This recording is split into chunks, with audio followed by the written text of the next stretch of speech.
Benvenuti nel video dedicato alla confezione di questa blusa.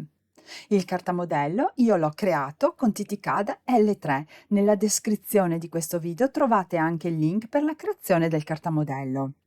La tipologia di tessuto utilizzato è una viscosa leggermente elasticizzata. Si può utilizzare anche una maglina o anche del tessuto fermo tipo da camicia, però bisogna prestare attenzione quando si crea il cartamodello a dare una giusta vestibilità sul seno. E se si fa con un tessuto fermo, la fascetta del girocollo è consigliato metterla sul tessuto sbieco. Il modello presenta una parte superiore, qui c'è un taglio e due parti inferiori. Le parti inferiori sono rifinite su questo lato e la parte inferiore e anche questo lato e la parte inferiore con il rullino della taglia e cucci. Abbiamo una manica a giro e un polsino e il girocollo, come vi dicevo, è rifinito da una fascetta. Anche il dietro si presenta nello stesso identico modo, c'è un taglio, una parte superiore e una parte inferiore più lunga. Vediamo assieme come confezionare questo modello. Queste sono tutte le parti di cui è composto questo modello. Anche questo cartamodello in scala l'ho realizzato con il programma TTCAD. Questo è il dietro e questa è la parte del davanti. Vengono appoggiati sulla stoffa singola, mentre tutte le altre parti sono state appoggiate sulla stoffa doppia perché servono due parti.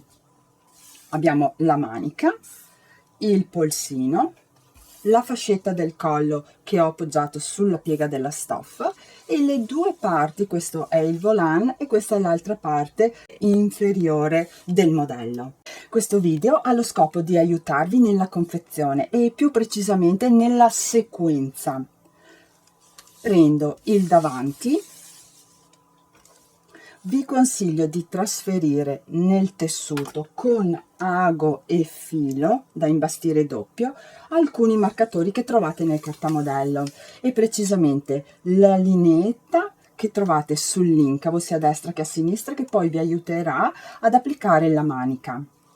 Anche la fine, questa punta, questo punto, anche questo vi aiuterà poi nell'assemblare le parti sotto. Se volete anche i punti dell'incavo e l'inizio del girocollo. Io per velocizzare non trasferisco nessuno di questi punti. Tolgo gli spilli dal cartamodello, separo il cartamodello. Questo è il mio davanti. Prendo le due parti inferiori del davanti che saranno uguali identiche al dietro perché ho la stoffa doppia. In questo video tutorial vi farò vedere solo la parte del davanti, come assemblarla, ma si farà la stessa identica cosa anche per il dietro.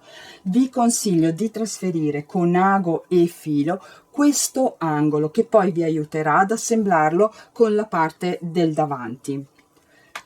E la stessa identica cosa anche per quanto riguarda il volant, vi consiglio questo angolo. Tolgo i cartamodelli, rifinisco con taglia e cucci questo lato, l'ho segnato con due trattini con il gesso, e il fondo.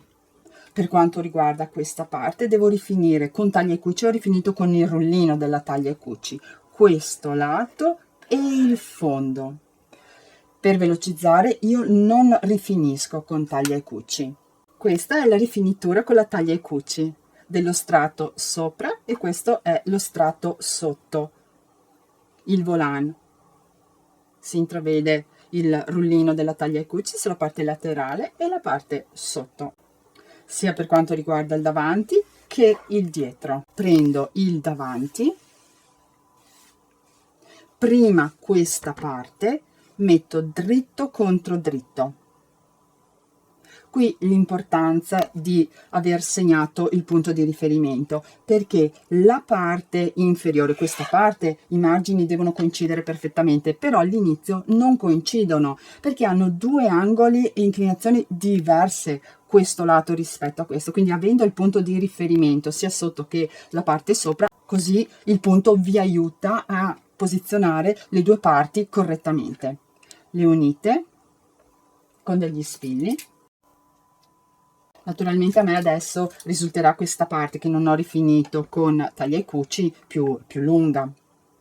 Poi vado a misurare i margini che mi vengono indicati dal cartamodello, li trasferisco sul tessuto con il metro e il gesso e imbastisco, solo imbastitura. Io per velocizzare non la faccio. Prendo la seconda parte, il volant, e posiziono dritto contro dritto.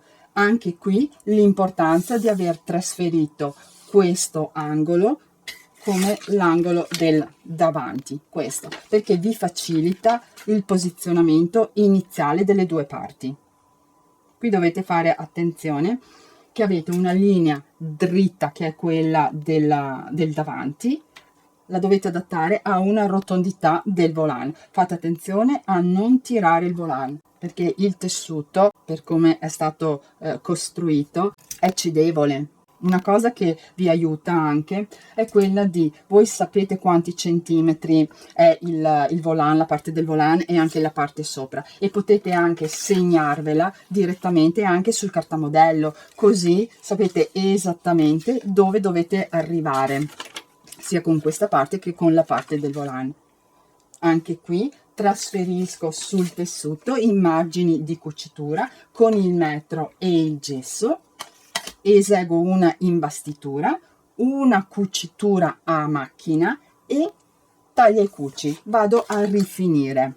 Messo assieme la parte superiore alle due parti inferiori. Questo è il risultato. Cucito, rifinito, e ho stirato i margini verso l'alto, verso la parte superiore.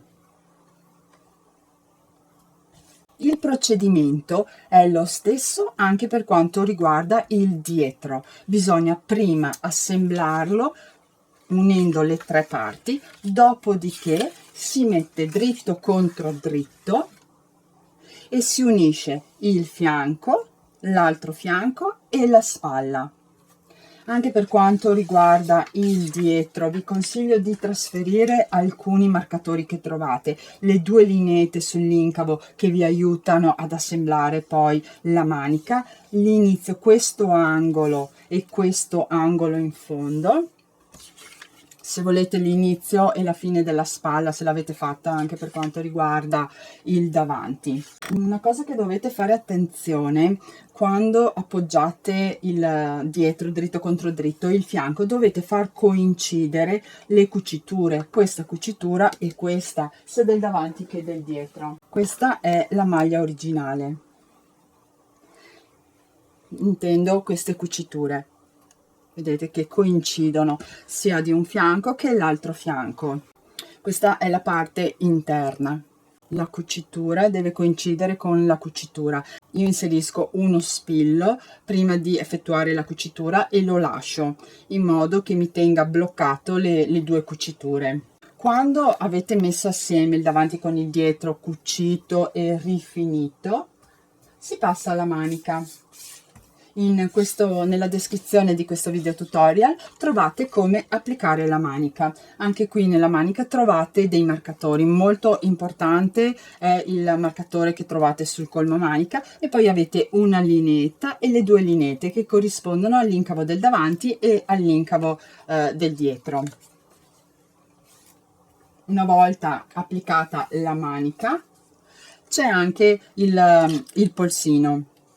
Anche per quanto riguarda l'applicazione del polsino, nella descrizione di questo video trovate come applicarlo. E infine si rifinisce il girocollo con la fascetta. Sempre nella descrizione di questo video trovate un link a un video che non si riferisce alla fascetta del girocollo ma a una fascetta dell'incavo, ma io l'ho applicata nello stesso identico modo, ho seguito lo stesso identico procedimento anche per quanto riguarda la fascetta del girocollo. Questo è il risultato per quanto riguarda il polsino. la cucitura del polsino coincide con la cucitura del sottomanica. Per quanto riguarda il girocollo, la fascetta, è così che si presenta il lavoro. Questa è la parte del dritto e questa è sulla parte del rovescio. Risulta molto pulito, fatto in questo modo. Qui c'è la cuciturina esterna. La cucitura della fascetta io la posiziono sul centro dietro, sulla metà del girocollo dietro. E questo è il risultato finale. Spero di esservi stata utile. Ai prossimi video. Ciao ciao!